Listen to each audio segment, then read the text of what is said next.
idea or not, I mean, this is a win for both sides. We've clearly gotten past the first hurdle, it appears, which was not a given before this meeting took place.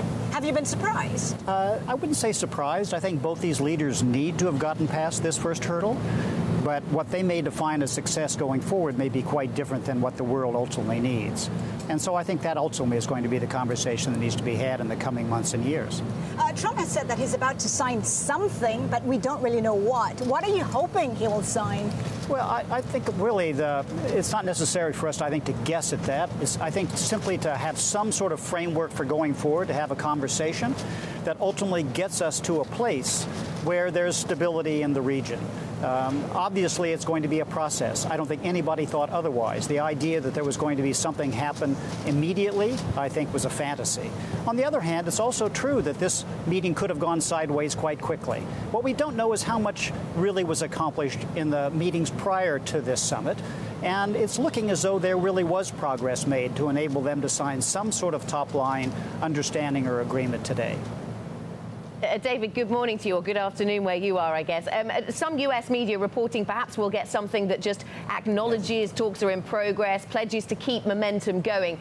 If that's the type of announcement, the type of signing we see, will that be considered material enough? Do we actually need to see something that talks about CVID very specifically? Well, it's an excellent question. I think ultimately it depends upon what we're ultimately going to define of as success.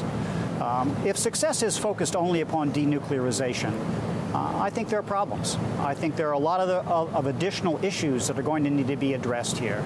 There's not nearly enough talk, in my view, going on as to just what the internal conditions are in North Korea. We have a population that has serious issues. And in order for us to actually ultimately move forward, I think we're going to have to address some of those issues. We have a population that ultimately believes the rest of the world has 16 hours of no energy. We have a population that three-quarters of which don't have food security.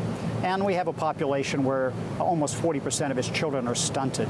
So at the end of the day, we have real capacity issues involving North Korea's opportunities to move forward. President Trump said, I think, all too together casually, that he looked forward to North Korea joining the global economy and having great success. But I think there's a lot of issues that are going to imperil that, and I think we're going to have to address those. That's going to be in the context of denuclearization. I'm not diminishing that, of course. That's the most important objective. But it's also important to look past that for the moment. David Pompeo drew a line in the sand. He said denuclearization is the goal, without which international sanctions will not be lifted. So how will this translate? I mean, how will this work out? Well, it's a real conundrum, isn't it? At the end of the day, if you demand that there has to be complete denuclearization before any sanctions are lifted, then you really limit, in many respects, the opportunities North Korea has for moving forward.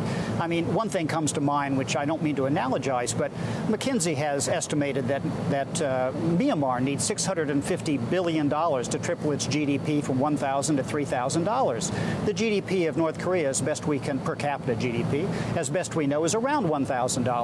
The amount of investment that would be required for North Korea to move forward is astronomical at a time when the world is suffering all kinds of financial issues of its own. So to simply say, well, we're going to demand denuclearization before anything possible can happen, I think is something that the North Koreans are going to be unable to accept. So the real issue is what kinds of trade-offs can be made on a progressive basis that will need to be verifiable step by step with the lessening of sanctions. I believe that if at the end of the day the United States stays by the fact that North Korea or its position that North Korea has to denuclearize before it does anything with regard to sanctions or anything with regard to financial investments of any kind, I think that's going to be problematic.